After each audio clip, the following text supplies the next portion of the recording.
एक लास्ट सवाल, जो वर्तमान के विधायक हैं तीसरी योजना पर बन रहे हैं कि मैं उनके बारे में डालो विस्तार, तो तुम डाल दिया करो ना, वो उनका मेरा विषय नहीं है। नहीं, आप समाज सेविक हैं, वो एमएलए हैं, क्या सोचो हूँ उनके बारे में बताया करो तो बाबूजी नूर काम को तो चल लगा। अच्छा ना नू नहीं, घुमा फिरा की बात नहीं, आप घर के मुखिया हैं, तो जिस प्रकार से मीनू अग्रवाल को टिकट मिली थी चेयर पर्सन की, तो ये मन में क्या है 24 के लिए क्या तैयारी करनी है, आपके परिवार सक्षम भी है, सब कुछ आप कर सको, तो आपका मन में है या बेटे को मन में है या पुत्र वधू का मन में है, किसको सम्मान दिया जाएगा राजनीति के अंदर? आप बड़े हो, बताओ।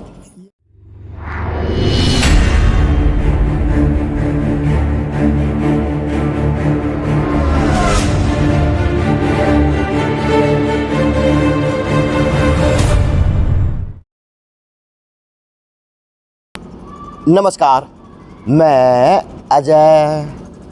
अच्छा जी, आज आपको एक ऐसे चेहरे से रूबरू कराऊंगा, एक ऐसे चेहरे चर्चित चेहरे से मिलवाऊंगा और एक ऐसे नेक, ईमानदार, पाक साफ और नीयत के अंदर कहीं दूर दूर तक कि समाज सेवा के अंदर बस कोई चूक नहीं है। ऐसा ही परिवार है। अगर बात करूं बाबू राम भजन अग्रवाल परिवार, अच्छा जी, उनके पिताजी लाला राम प्रसाद जी थे, उनके पिताजी लाला राम प्रसाद जी थे, फिर जो लाला राम प्रसाद जी के पिताजी लाला रामेश्वर दास जी थे, ताता जी सॉरी, तो और बीच में श्री परमहंस बाबा तिराने वाले की मानता है, यानी ये मानते हैं कि सब कुछ दिया इन्हीं का है, इन्हें परिवार के ऊपर। तो ये आज हमारे आगे शख्सियत है उस शहर की कि इस शख्सियत को किसी नाम की जरूरत नहीं है, किसी फैम की जरूरत नहीं है, किसी पार्टी का थप्पे की जरूरत नहीं है, क्योंकि ये वो महान विभूति हैं शहर के अंदर कि जहाँ पे भी कोई फंक्शन हो, चाहे कोई संत आए, चाहे कोई जागरण हो, चाहे कोई किसी पार्टी का नेता हो, बस ये है, ये अपनी ईमानदारी से वहाँ पे अपनी सुप्रीम भेंट देके अतिथि को सम्मान करके वापस आ जाते हैं और एक वहाँ से लेके आते हैं यादगार के रूप में, फ़ोटो के रूप में। बाद में उसी फ़ोटो फ्रेम को यहाँ पर सजाने का काम किया जाता है। यानी पूरी अगर शहर की, प्रदेश की, देश की राजनीति देखनी हो तो एक बारी आप रामकुंज के अंदर आकर देख सकते हैं, निहार सकते हैं, चाहे चित्रों के रूप में हो, चाहे वो होल्डिंग हो की व्यवस्थाओं के रूप में हो। तो ऐसे हैं शहर के अंदर नंद किशोर जी का चरित्र और विश्वास। क्योंकि बात करूँ सब, अब नमस्कार नमस्कार सर, वो भी कर दो। हाँ, महाराणा प्रताप है। अच्छा चलो जी गुरु जी का है, यानी लाला जी का है कि आ जाओ जी, महाराणा प्रताप की भी दिखाएं, नेताजी सुभाष चंद्र बोस की भी दिखाएं, परम पूजनीय माधव सदाशिव गोलकर जी गुरु जी की भी दिखाएं, परम पूजनीय डॉक्टर केशव बलिराम एडवार की भी दिखाएं, रामदास महाराज की भी दिखाएं, फिर एक गुरु जी और हैं उनकी भी दिखाएं। तो मैंने सबको दिखा दिया। तो आज आपके परिवार के परिचय के बारे में बताइए कुछ, और ले लेंगे बाद ले लेंगे। आ जाओ, घूमते आ जाओ, पहले ठंडी हो जाएगी और खा लेंगे तो बाद में खावांगे, बाद में इंटरव्यू कर लेना, ठंडी हो पीछे की, आ जाओ खा ले, फिर छोड़ दे, खा लो। बीच में आ गई शकरकंदी गरम और सर्दी का जुगाड़ है, तो जी कर गया नींबू नमक देख के खान के खा लिया। फिर मैंने बीच में न्यूज़ विराम कर दी थी, तो जी शख्सियत की बात होने लगी थी। तो ऐसा कोई शहर के अंदर चौक नहीं है जहाँ पे इन्होंने अपने दादा के नाम से, अपने पिता के नाम से कोई प्याऊ न बना रखी हो। शहर में ऐसी कोई कॉलोनी नहीं है कि इनके द्वारा, टैंकर द्वारा, जो गर्मियों के अंदर जिस प्रकार से शहर पानी से जूझता है, उस प्रकार से ये शहर के लिए निजात का काम करते हैं। तो जी यो जज्बा करने का तो परिवार में संस्कार में मिला या व्यक्तित्व के अंदर आवे। तो आज ऐसी व्यक्तित्व के धनी के पास हम आज खड़े, हम श्री नंद किशोर जी के पास में। तो बूझने की कोशिश करूँगा किसी यो समाज सेवा को करने लागे, पहला अपना थोड़ा परिचय दे दो। समाज सेवा का है जी, मेरे दादाजी और मेरे पिताजी जब पानी की भारी शॉर्टेज रहती थी गांवों में, तो मटके उठाकर रेडवे के अंदर आकर वो पानी जो पिलाते थे। गोरा होते हैं जहाँ बसें रुकती थी और वहाँ जाकर वो पानी पिलाते थे। उनकी शुरू तो ही है। आपके दादाजी, आपके पिताजी? नहीं, मेरे पिता दादाजी। आपके दादाजी हाँ। वो पानी पिलाया करते। हाँ, पानी पिलाते थे। अच्छा। गोरू में जाकर जगह जगह जहाँ बसें रुकती थी, लारी रुकती थी, उन बसों को लारी बोलते थे। तो उनकी एक भावना थी कि आप ऐसा अच्छे काम करोगे, समाज का किसी का धर्म करोगे तो भगवान अपना आप उसके अच्छा हो जाएगा। अच्छा उसकी दे दे, दुआ दे दे। अच्छा उनके महाराज ठिकाने वाले महाराज से भी उनकी बहुत मानता थी। अच्छा। महाराज जी कहते थे दारी का बोलते आगे दारी का, वो कहते थे बहुत मौज हो जाएगी। वो कहते सोचते क्या मौज हो जाएगी, रोटी खाने के लिए नहीं आओ, कहे मौज हो जाएगी। तो उनका सब कुछ प्रताप है। अच्छा मेरे पिताजी एक साधारण आदमी थे और वो एक 60 महीने की सर्विस करते थे। अच्छा। तो उनकी एक भावना थी कि हमेशा कि नेगेटिव विचार नहीं थे, उनके हमेशा पॉजिटिव विचार थे। जब भी रहे कोई भी किसी का काम आया वो करते थे। तो उन्होंने देखी हुई थी, गरीबी देखी हुई थी और सब कुछ देखा हुआ था। वो सोचते कोई काम आता है भगवान इसका काम करें, वो भगवान का नाम लेकर ही कहते थे इसका काम होना बहुत ज़रूरी है। तो उसकी ये शुरू से ऐसी भावना, जिन्हें सब कुछ देख रखा था, इसलिए वो आम आदमी की बातों को समझते थे। खास तौर साधारण आदमी के ज़्यादा हमें ऐसे रहे कि साधारण आदमी है वो हमेशा उसका एहसान भी मानता है और उसका आदर भी करता है, उसे दुआएं भी देता है। उनकी ये भावना रही है हमेशा। वही परंपरा मेरे भी साथ रही है। मैंने कभी भी जीवन में नेगेटिव बात नहीं सोची, कभी ऊपर कुछ नीचे कुछ ये नहीं। मैं ये सोचता था कोई मेरे पास आया है, बड़ी आशा से आया है, भगवान इसका काम कर दे। होना ना होना तो उसकी भावना है या उसकी कुदरत है, उसका अपना दिमाग वो बना भाग्य है। तो मेरी ये भावना रहती है कोई मेरे पास आता है आशा करे उसकी काम पूरी, वो तो भगवान करता है। मैं तो एक निमित्त मात्र हूँ, हम तो एक निमित्त मात्र हैं। जो सच्चा समाज से भी होगा वो उसकी भावना सबके लिए बराबर होती है। उसके जात पात का असर कम होता तो है, ये नहीं होता, परंतु नाम मात्र का होता है, उसके लिए सभी बराबर होते हैं। तो फिर आपके पिताजी राजनीति में कैसे आए? मेरे पिताजी राजनीति में नहीं आना चाहते। आपके पिताजी क्या काम कराए थे?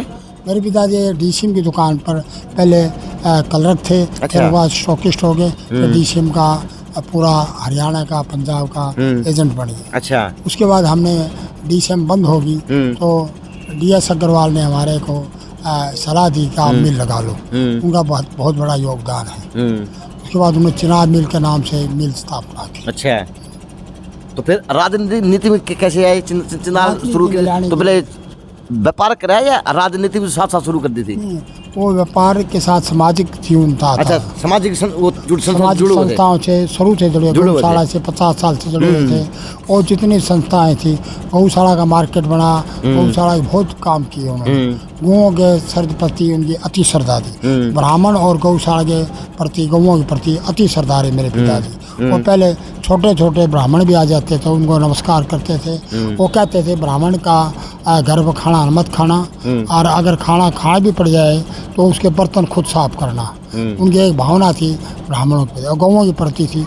उन्होंने गौशाला में बहुत 40 साल तक काम किया, निस्वार्थ हो गए। गौशाला में उसकी गाड़ी भी गौशाला ले जाते थे, वो अपनी गाड़ी में सफ़र करते थे। कभी जाना भी पड़ा गौशाला तो तेल खुद डलवाते थे। तो राजनीति किस तरह है?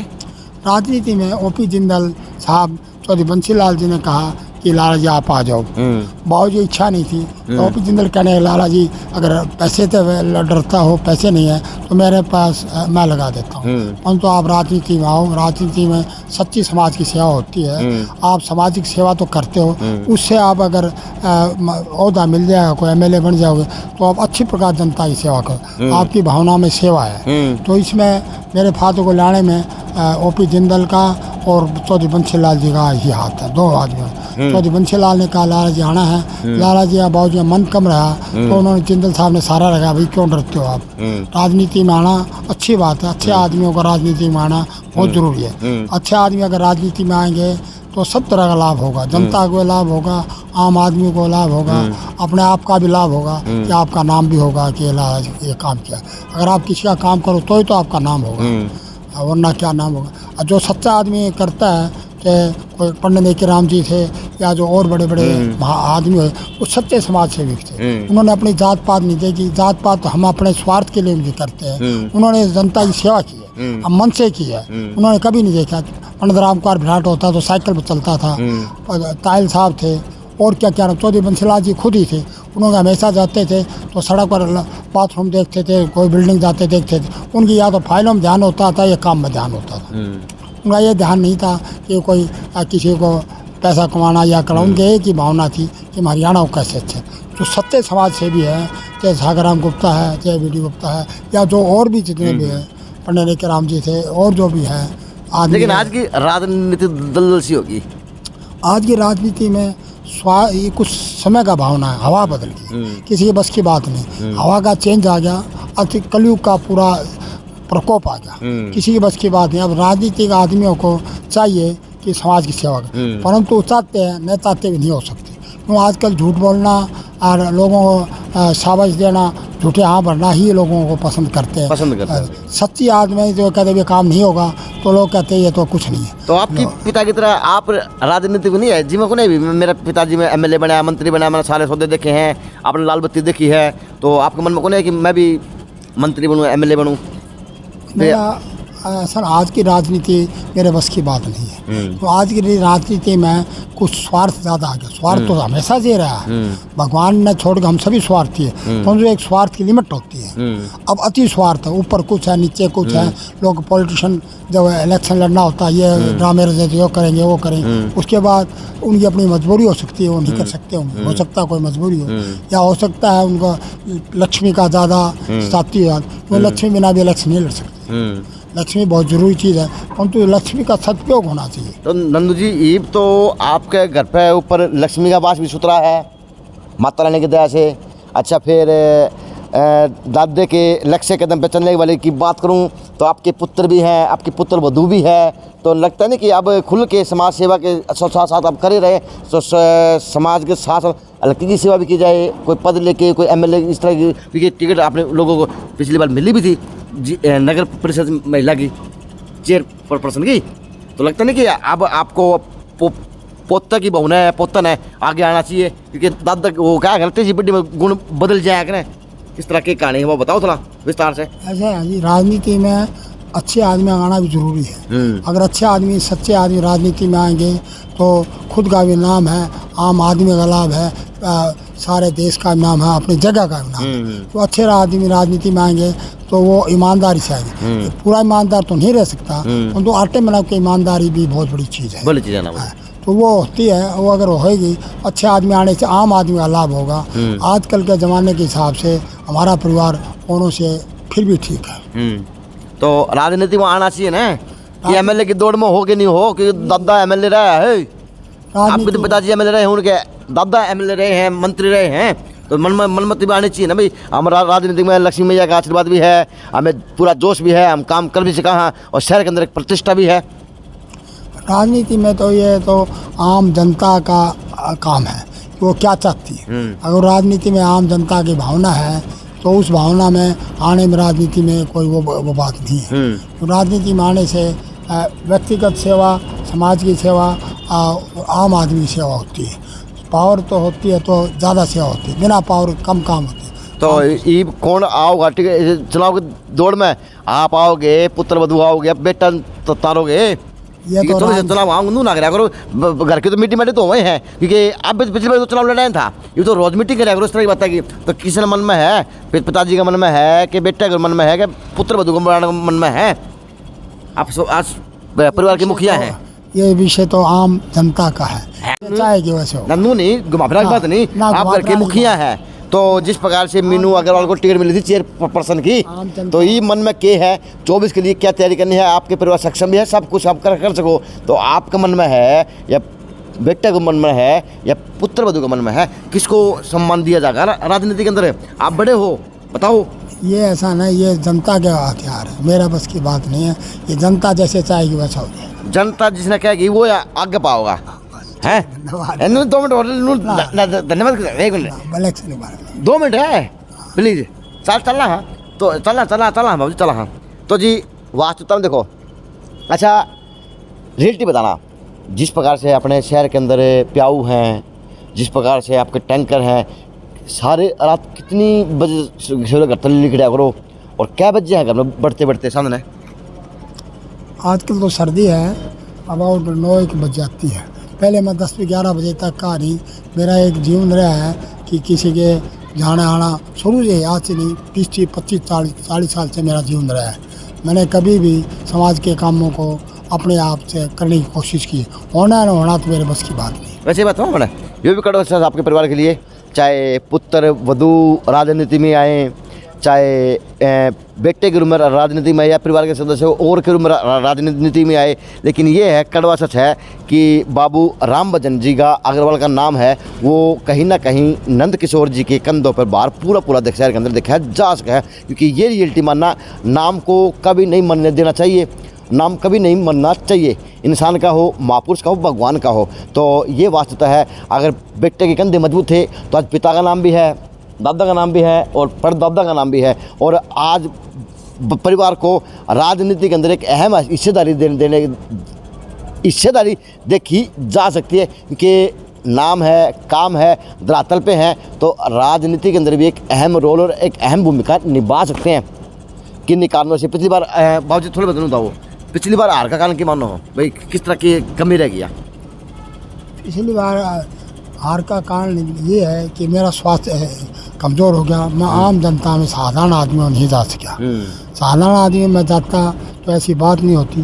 कुछ अब इलेक्शन जात पात पे ही बहुत हो गया। ये अच्छी बात नहीं है। जात पात पॉलिटिशियन है या कुछ आदमी है वो जात पात करते, मैं इसको विश्वास नहीं करता। मेरा विश्वास है कि सभी भाई है, चाहे वो कोई भी है, वो सभी भगवान की देन है। कोई बड़ा छोटा बड़ा वो बढ़ता है, उसकी दया से बढ़ता है।